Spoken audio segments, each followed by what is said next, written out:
Hello and welcome to Alchemy 101, the show that explores all avenues of transformation and aims to offer some useful nuggets that can support us in living in line with nature in a way that's true to our nature, no matter how contrary that might seem, just like this nightingale, the bird that sings out in the dark.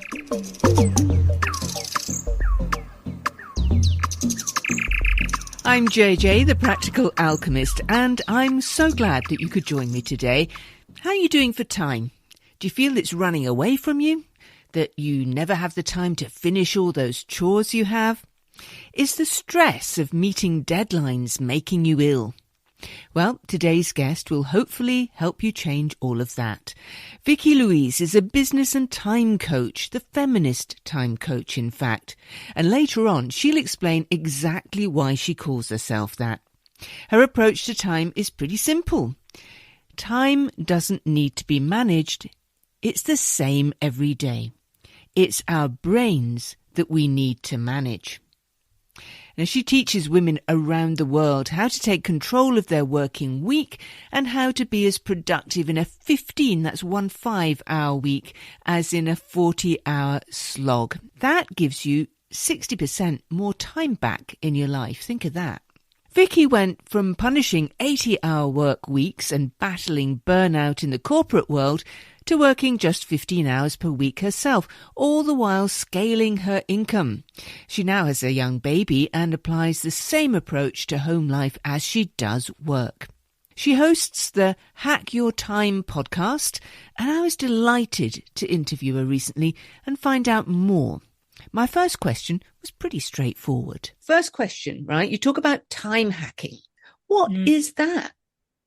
Yeah, I mean, it's such a fun question. So when I think about hacking generally, like the general meaning behind hacking, it's like there's a way to do something.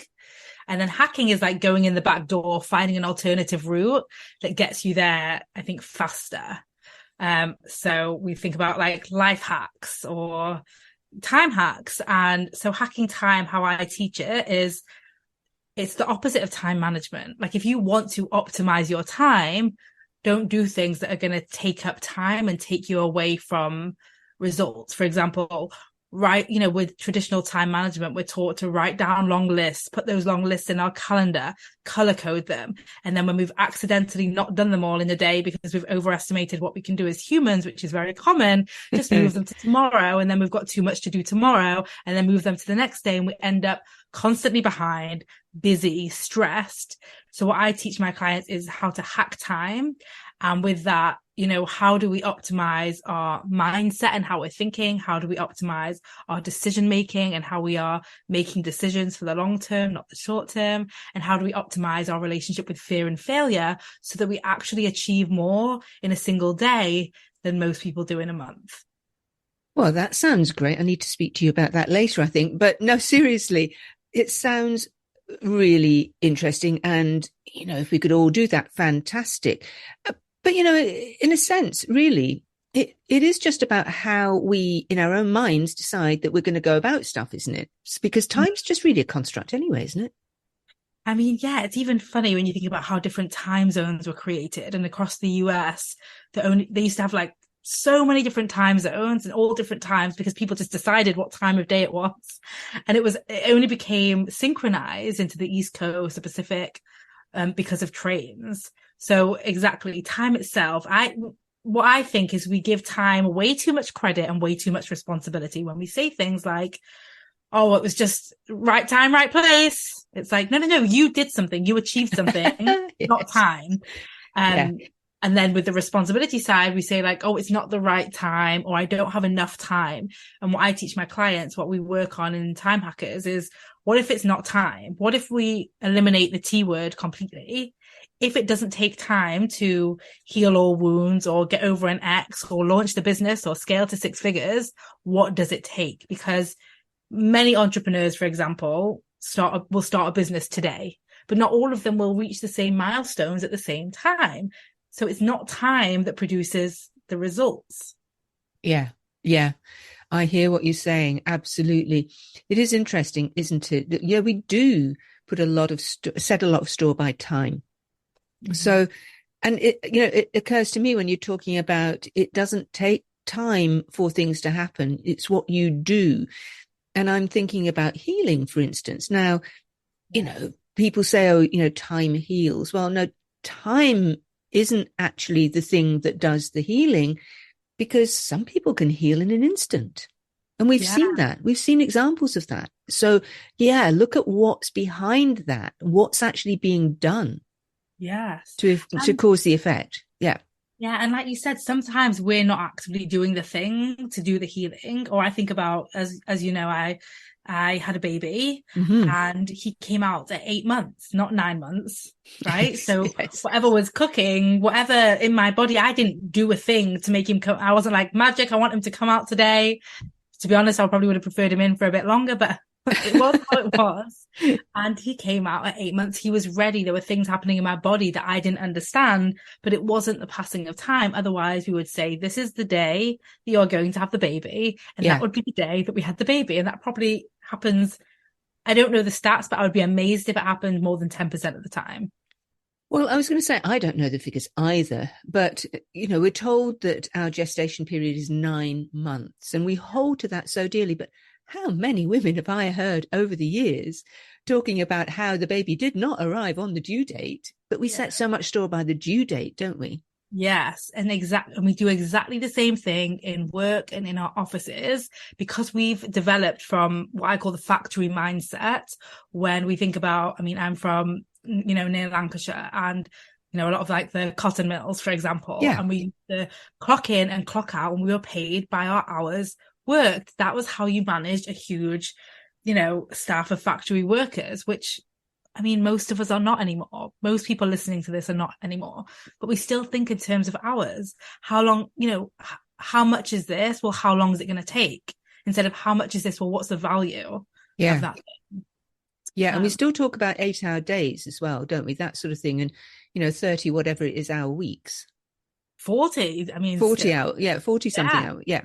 Oh, a lot of my work is centered around unlearning the way that we're taught to structure how we work, because especially as women, we've inherited a way of work that was created before we were a significant part of the workplace. And we're actually we're the growers in terms of the workplace and our socioeconomic influence, but we've inherited, mindsets, time rules, time structures that were inconsiderate of us because we weren't working at that time, or if we were, it wasn't legal for us to have our own businesses or our own finances. So there was no consideration of women's cycles and how we work. And that's why I think we're seeing, unfortunately, so many women, when we first got in, we're like kicking the doors down, let us in, give us a seat at the table. And now it's like, oh, that table doesn't work for me. That table tires me out. It exhausts me. It requires me to show up in a way that isn't in line with my natural rhythm as I try and prove myself. And we don't need to anymore. Like, we are at this beautiful stage where, well, it's still beginning, I would say, but like I said, we're growing in our socioeconomic influence. We're growing the number of female CEOs and founders and C-suite executives and leaders. And are we doing it in a way where we are choosing how we lead, or are we doing it in a way where we are still inheriting how we lead? Yeah, that's fascinating to me, because, you see so many women who actually suffer burnout because they've been forcing themselves to work in this way that's been handed down, prescribed, not by other women, but by men who, I guess, do work in a different way and have different biorhythms, different cycles, that sort of thing. And I know from my own point of view, I cannot do a 9 to 5. Much as I try, sometimes I just can't do it. And I often, for instance, find myself working way into the night because I'm a night owl, and that's when it suits me to work. And the work that I do, I work better when it's quieter. I don't have emails bombarding me, when I don't have phone calls. It suits me better, and I don't see anything wrong with working that way. A lot of people kind of look at me and say, "Oh no, you shouldn't be working late into the night." No, that's when I work. That's when I like to work. I think the issue with that I see most common is because we have been guilted and shamed into not working at night or in our natural flow. We then work the 9 to 5 and then the nighttime. And that's what I would say, like, if anyone is doing that, like, I know it's terrifying to go against the grain and be the black sheep, but really, like, listening to your natural rhythms, working how you want to work is how you just achieve so much more, enjoy life more, create spaciousness. Like, one of the things that I loved when I went from employment to entrepreneurship was I didn't have to go to the supermarket on a weekend when it was busy. Who wants to do that? I love going during the week when it's like empty. I mean, it's less empty now because more people are doing this, but you know, it's like, enjoy those things. A lot of us go into entrepreneurship and we bring this like employee mindset and employee, like, almost indoctrinated way of doing things. And we make everything else wrong instead of like, no, you've chosen to work a different way, own it, even though it's going to be uncomfortable. And I mean, we could speak about the discomfort of rest as well as a big part of my work. Definitely want to. Yeah. But it's like the discomfort isn't a stop sign. Yeah. It's so interesting. And then, you know, talking about your title, the Feminist Time Coach. So is this where the feminist idea comes from? Is this where you decided that, you know, this really is a feminist issue? Yeah, it's such a great question, because I think for a long time I felt a bit feminist, and I was like, I can't declare myself feminist because I'm not feminist enough, which is so funny now. You know, like, as though there's a right type of feminist, which is so... Well, yeah, I mean, I was going to say, what is a feminist anyway, in a sense? Because these days, you know, who knows what that really means? Yeah, exactly. And so for me, actually, the turning point was when I got pregnant, and I am an entrepreneur and a successful one. So I'm fortunate, and I've built communities and coaching that don't require me to coach clients 20 hours a week, which is how I started. I'm not there anymore. Because when I was having some medical implications. And when I went to the doctor, he told me I had to stop working for 3 months. And my husband's was a full-time student at the time. So we're 100% dependent on my income, and all of that side of thing. And I just sat there and I said, that's fine. I could, you know, well, I work from home from a desk. He's like, you just need to take some time off. And I just remember thinking, if I was still working in London in the city, getting on the tube in my first trimester, so I shouldn't be telling anyone, and I shouldn't be telling my work, and I shouldn't be, what would I do? Like, seriously, what would I do? And my friends and peers in the US would lose their jobs. And it just hit me like, this is a feminist issue. This is an issue because of the decisions, and the people at the top are not people that look like me. So that's when I embraced the feminist title, and I realized I'm willing to be a messy feminist, because how we work does not serve women. And it's like, once I opened my eyes to it, I had conversations with peers or friends that were like, yeah, I mean, I was a lawyer. I spent my 20s working, you know, 80+ hour weeks. And then I got pregnant and got pushed aside for promotion and told that I couldn't make partner because I wasn't available to socialize in the evening. So it's like, how is that okay? Like, where women are just being pushed aside or leaving or going on their own, you know, it's the best case scenario, because structurally we're not built to accommodate women becoming mothers, or men becoming, you know, parents as well, or even those of us that are neurodiverse, ADHD, anxiety, all of these things that are like not accommodated for. And we're ready to change. We need to bring how we work into the 21st century. And I think part of that is inviting feminism into the conversation. Absolutely. I think that sounds great. And so we're talking really about honoring ourselves, honoring our bodies, and knowing what it is that's right for us. And I mean, let's face it, we can make anything work. I mean, just because we're doing it a different way doesn't mean to say that we're not going to be successful. I think the opposite, right? Like, I think we're going to be more successful when we take care of our employees, when we take care of ourselves. My mum said it to me. She goes, well, you know, I think we were speaking about people being off sick. And I was like, you know, if companies just had a flexible sick day policy. And she's like, well, yeah, but it's not good for the company if someone's not doing their work. And I was like, okay, but the company that is flexible with their team gets more from them. They are more loyal to them. And then they're going to have less burnout, less sick days, because have you ever been sick, then tried to push through, then gotten more sick, because everyone has, and also less lower staff turnover. I mean, there's so many benefits. Someone was telling me like the cost to replace a staff member that had left their job was like a third of their salary. Really? Yeah. Yeah. So retention is really important. And it is so more so than like a sick day. Like take the sick day. Don't come into work sick. This used to be a pet hate of mine. But I also did it because I was afraid to not be in. But someone comes into the office sick and then 10 people get sick. Yeah. Yeah. Wow. Yes. And some of our listeners might be in the United States, might be in North America. And for them, you just cannot take time off very often, because there is, that means you lose your job, basically. Exactly. That's horrific. Think about that. Absolutely. But I think the rationale for that is touted as, productivity and, we need our workers working.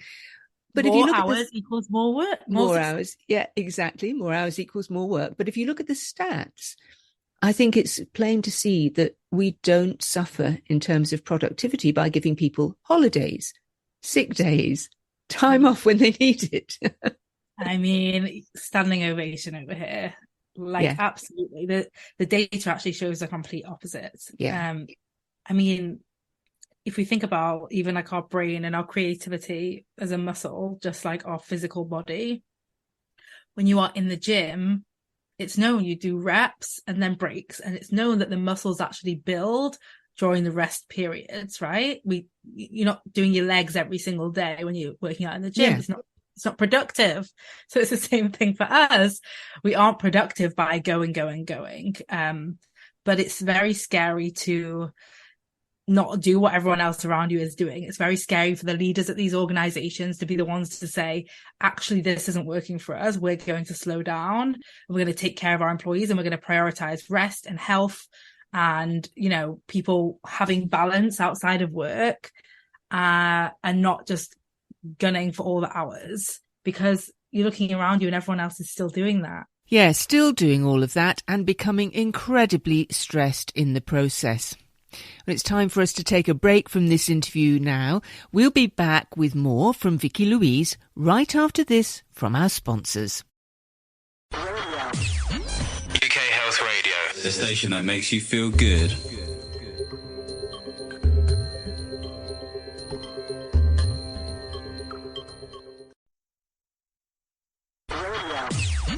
UK Health Radio, the station that makes you feel good.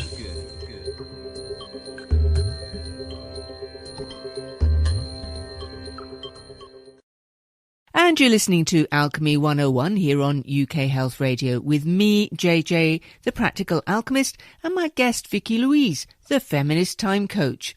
And we were talking about how so many people feel that they have to be chained to their desks at work.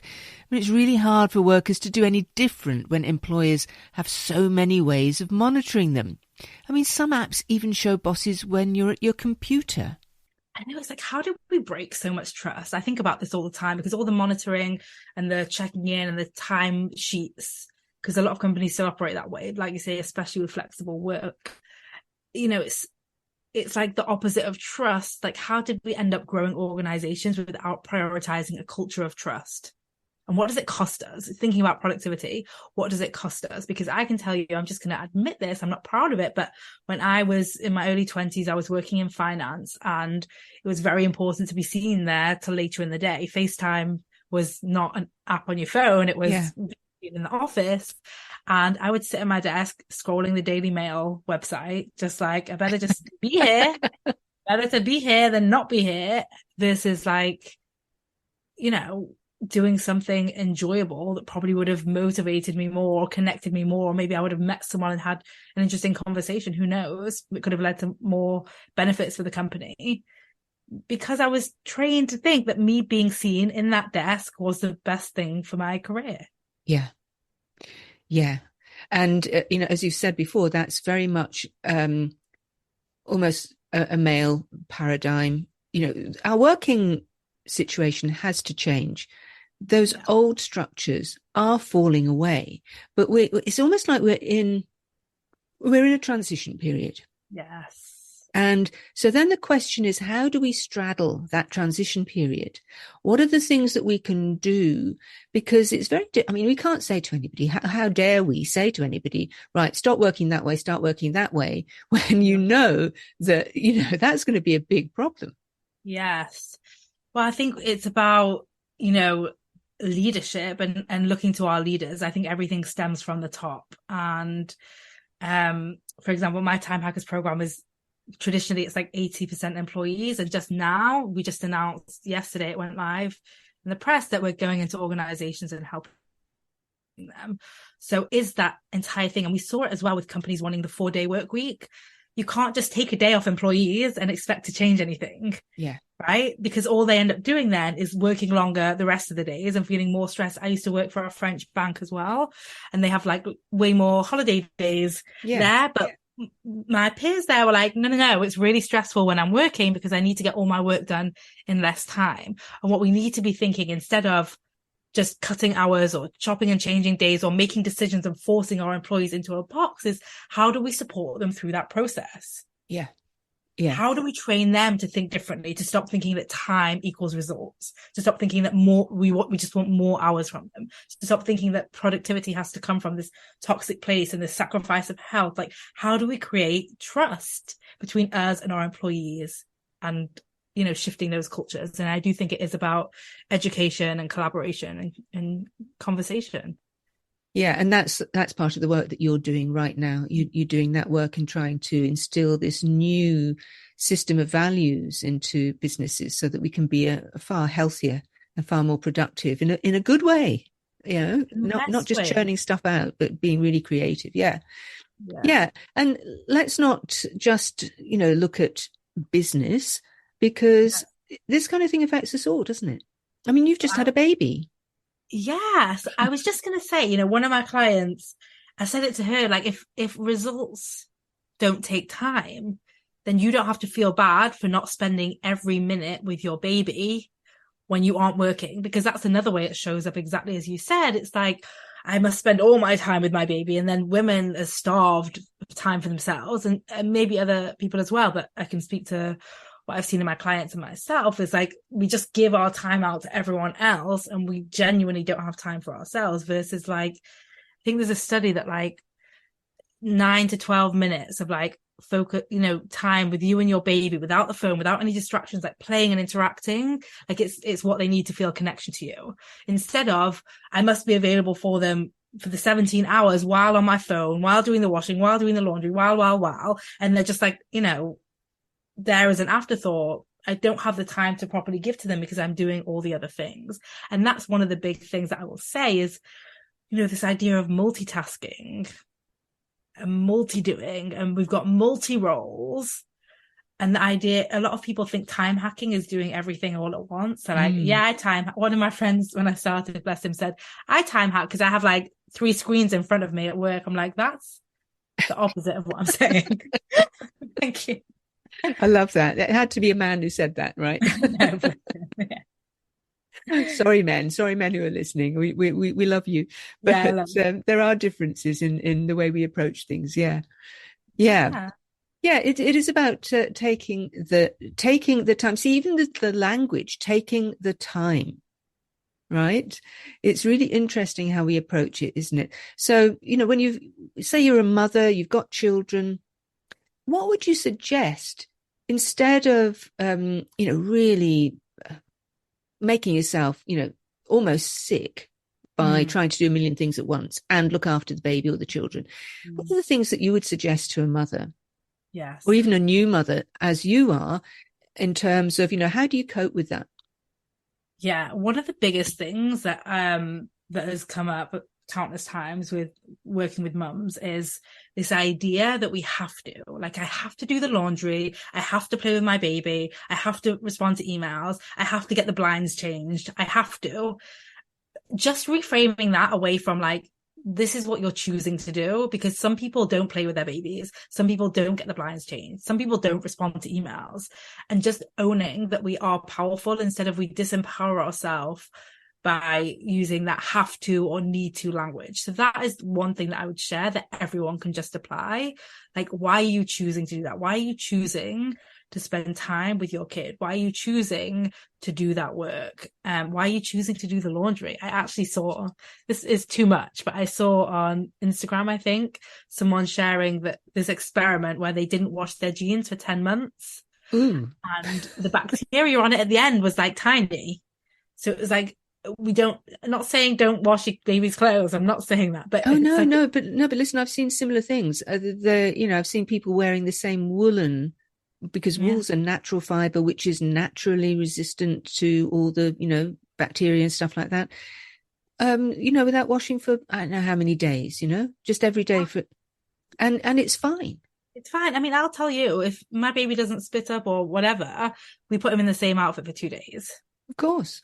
Yeah. Well, I'm old enough to remember when I was a child and we did wear our clothes 2 or 3 days running, right? It's almost like a new thing that we find that we have to wash everything constantly because we've been told that it's unhygienic not to. But actually, is it? I mean, exactly. Prove me wrong. I'm just asking the question, Exactly. And same, we have to like wash our hair every day or whatever it is. We've added more to-dos and tasks and busyness. So I would encourage anyone to think about like, what's one thing that you could do less, or one thing that maybe you don't need to do anymore, full stop. Or for me, I still have my out of office on my emails is still saying I'm on maternity leave, and then I just respond to the ones that I want. Well done. Yeah. I mean, it is very important, isn't it, to not feel pressurized into doing certain tasks. Yes. The email thing, I'm with you. I have allowed myself now, it's taken a while, but these days I allow myself not to answer every email as soon as it comes in. Yes, or full stop. Yeah, or full stop. Yeah.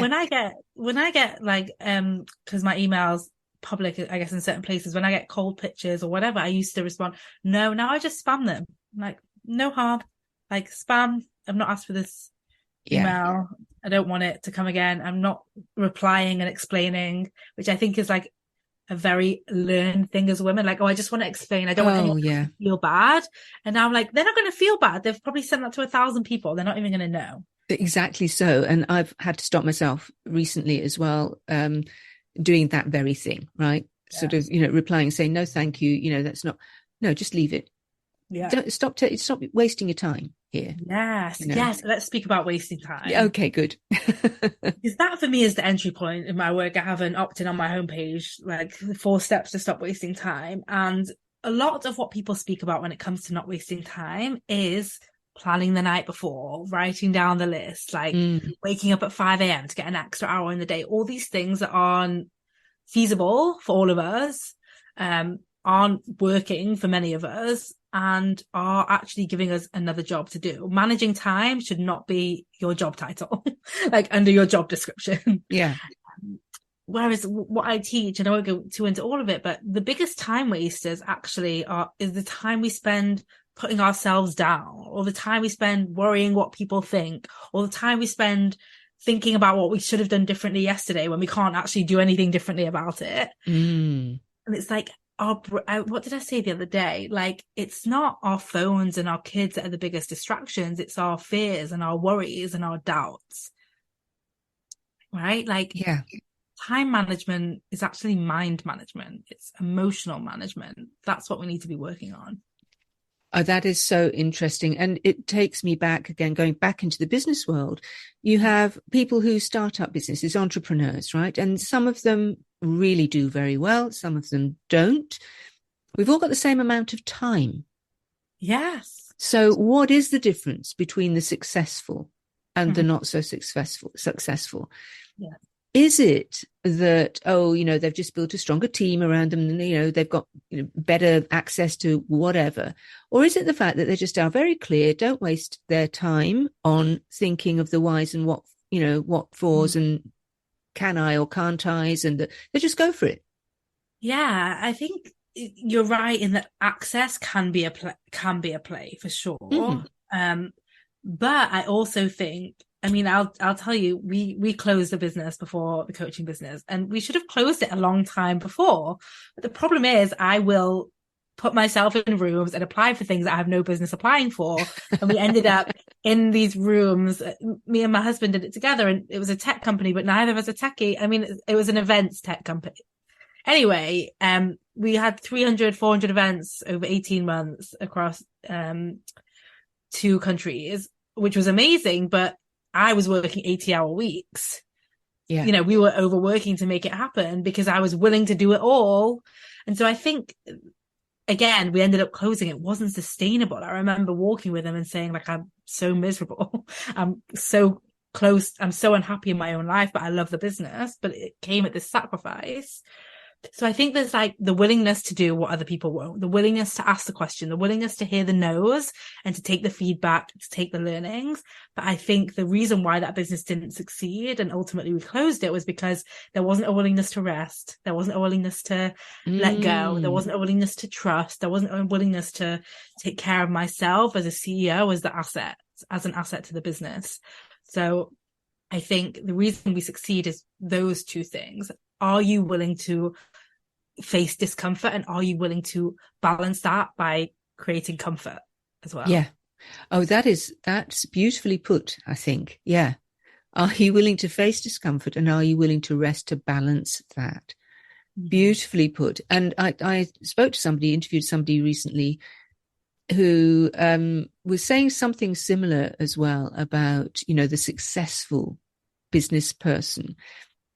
Rest is probably the most important thing, one of the most important things they thought in the whole process, being able to rest. 100%. Yeah. Yeah.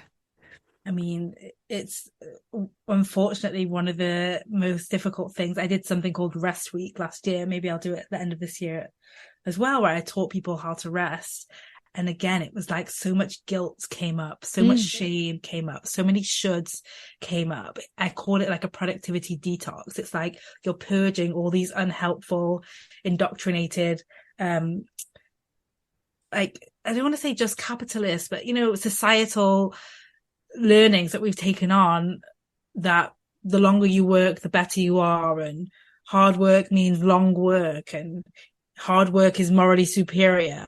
And, you know, you should feel better when you've got something done in a day instead of doing nothing, and doing nothing is lazy. And if you're lazy, you're horrible. And all of these things, it really brings up, even for me, when I took that time off when I was pregnant, I faced a lot of, and I was already in this work, but I faced a lot of self-judgment and self-criticism and purging of these like indoctrinated beliefs where my worth was attached to my work and my output and what I was giving in the world and what I was doing in the world, instead of like, we are inherently worthy, and we get to create from that space, not for that space. Now that's a world I would dearly love to see for all of us, breaking out of that conditioning.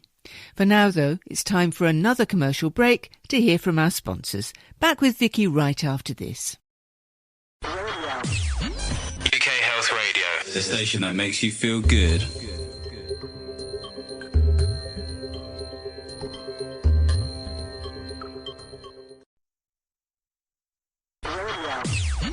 UK Health Radio, the station that makes you feel good.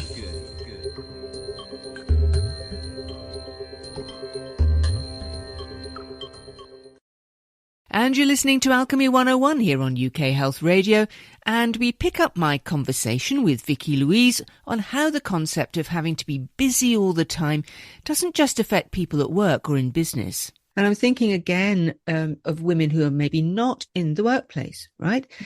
And they're at home, but if they're not seen to be busy with children or whatever, you know, if somebody dropped by and found them with their feet up watching daytime telly or something, or reading a book, they'd think, oh, you know, what on earth do you think you're doing, kind of thing, you know, and you'd feel guilty about that because you're supposed to work all the time, no matter what. I would high five it. I would be celebrating so much.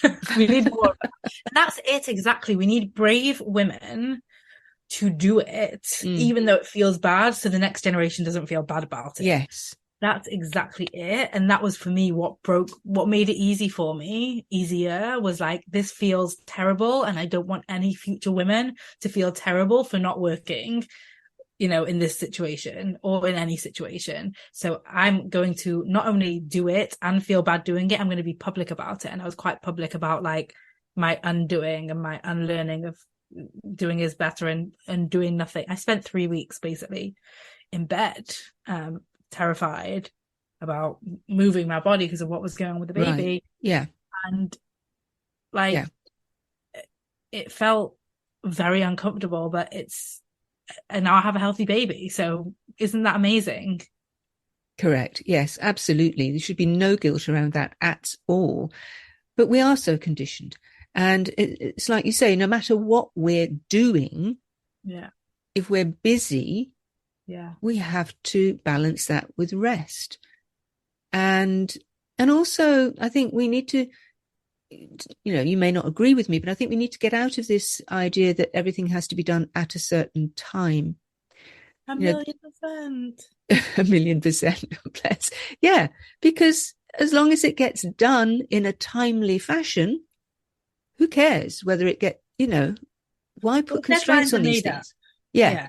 I always say, like, deadlines are a tool for us. We're not a tool for them. Mm-hmm. Right? We set a deadline. So if we want to, because it gives us, maybe it helps us prioritize or whatever it might be. It does for me. I know it does for me. Yeah. Which is amazing. But if the deadline is tomorrow and you're sick today, you don't push through because the deadline is there, because you made up the deadline. Even if your boss made up the deadline, like I say to my clients so often, like, you're not heart surgeons. No lives are on the line, right? In the last year, I pushed back 5 times different things. I'm like, this is going to start on this date. No, it's not. It's going to start on this date. No, it's not. It's going to start on this date. Because for me, coming back to work after a baby, I completely underestimated the whole experience for myself. And because I work for myself, I have that flexibility to do so. And it's something I want to be an example of. So, something that was going to start in September didn't start until last week. That's just like one thing that I'm thinking of. And has anybody died as a result of that? No, in fact, some people were like, oh, that's better for me. Yes, you'd be surprised how often that happens, right? I know, it is extraordinary. So we're tied into these constraints, these boxes of time that we've been, conditioned to believe are the way we have to live, but we don't have to live that way. So whether you're an entrepreneur, whether you're working 9 to 5, whether you're working for a company, or you're not working at all, or you're a very busy person looking after family or looking after loved ones, whether you're a carer for a family member, what would you say as a general rule of thumb to anybody who wants to just really, do some of these time hacks? What's the first thing you would say to somebody? Yeah, it's come up a few times today, but I'm going to say it in a different way today, which is like, things don't take time. And what I mean by that is, for some people listening, their starting point is finding 3 minutes for themselves. It's not like, I think we used to think, you have to go to the gym for an hour to be effective. Yeah. And now people are coming out with these like 10-minute trainings that are proving to help with fitness a lot more. So for me, a few years ago, I've not actually done yoga properly since I had the baby yet, but I decided I wanted to do yoga, but I just did 10 minutes. I was like, I'm only doing 10 minutes. Even when I think I can do more, I'm still only doing 10 minutes because I don't want it to be something that I chase and measure and try and make myself better and better.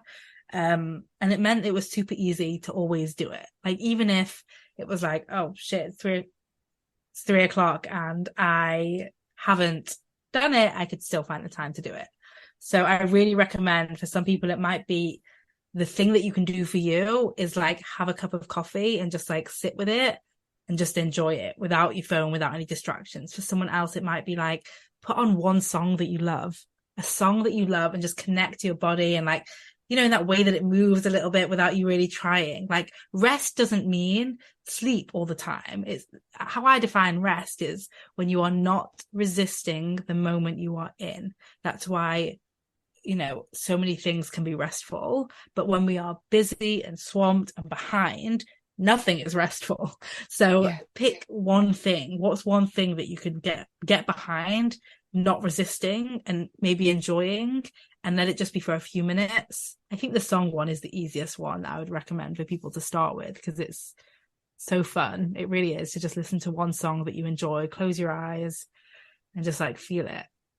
Yeah, and music can be so transformative as well, so healing as well. So what a great idea. And I love the way that you talk about rest being where you are not resisting, where you're in a moment of no resistance. That's so beautifully put.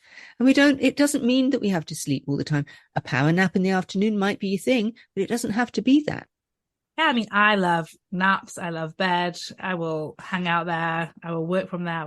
I love it. But for some people, they're like, the idea of a nap is laughable in my life right now. And in fact, you saying that makes me feel worse about myself. So I just think we want to encourage people to just start something and not judge and compare to, well, I would love to have 3 hours off or 3 hours nap every day, but I can't. Okay, what can you do? What's one thing that you could do today, instead of our brain, which wants to focus on what we can't do? Yeah, there's an awful lot of that focusing on what we can't do. I mean, it's very difficult for a lot of people to get out of that habit, isn't it? And that's another one that would come into your category of time wasters. Yes, exactly. And another one that comes into like why part of time hacking is actually changing how your brain thinks and disassociating yourself. Like, you are not your thoughts, you are not your brain, you are not the sentences that it tells you. And we just want to remember that a part of our brain, I call it my cave woman, she has evolved for survival in the wild. She has not evolved for modern day living, where I live with 4 walls around me and have a fridge of food and cold water on demand. So we just want to remember that she's going to want us to avoid change. She's going to want us to not rock the boat or do anything different, because that kind of thing got you killed when, in the wild. Yes, that's true.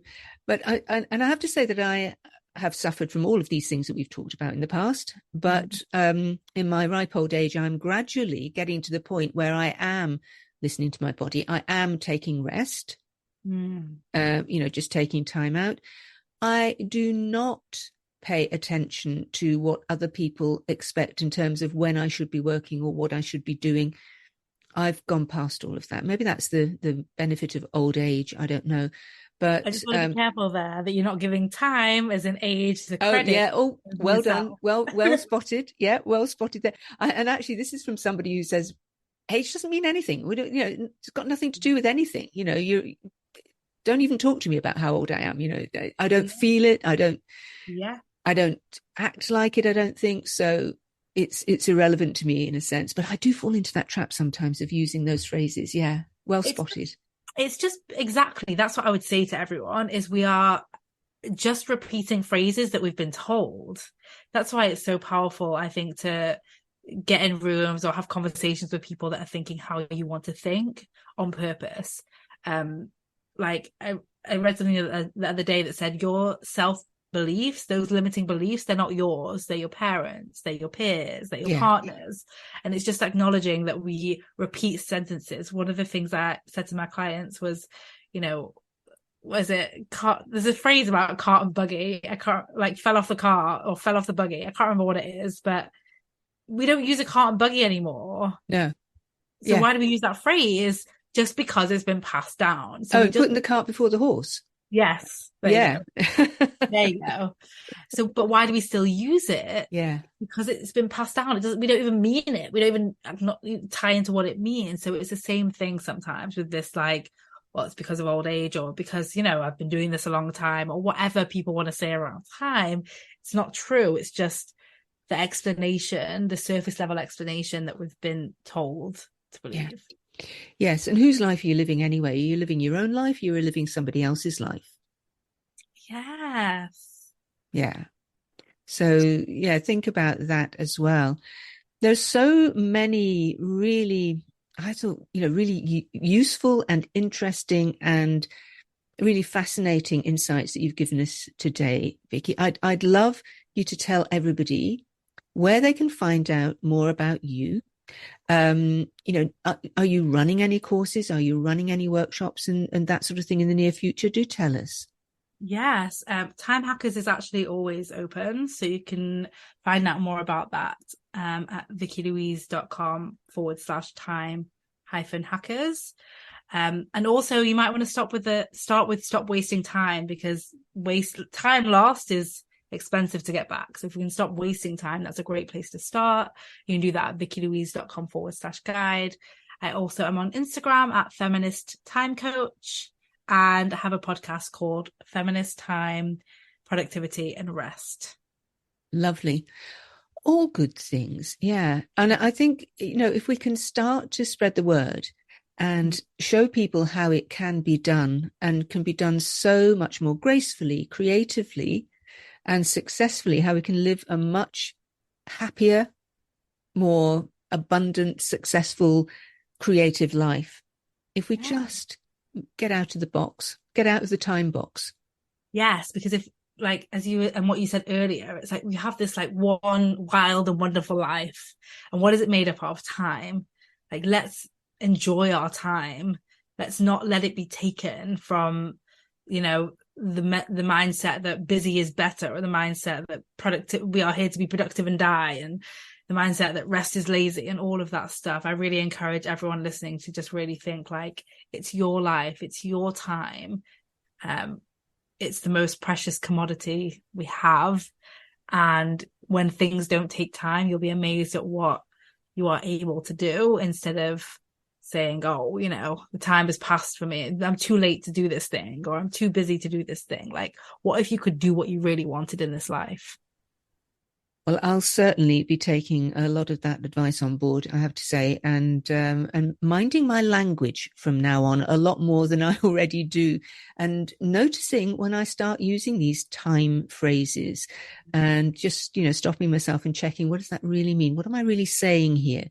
Because, is that impacting my life in a way that I don't want? Yeah. Mm-hmm.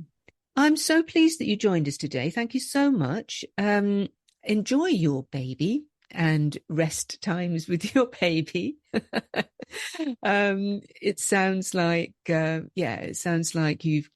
know what you're doing there, and I wish you all the best with it. And I do recommend anybody getting in touch with you if they want to find out a bit more about the whole notion of time hacking. Thank you so much for coming on the show. Thank you so much for having me. This has been so fun. I really appreciate you inviting me on. So interesting. Now, what are all your time wasters? And are you strong enough to put your health first and model a new way of working that fits your natural rhythm more than the 9 to 5? What time hacks will you be implementing to improve your well-being and productivity? I know I'll be minding my language and noting where that might be disempowering me, at times anyway. And on that note, it's sadly time to leave you now, as we've come to the end of the show.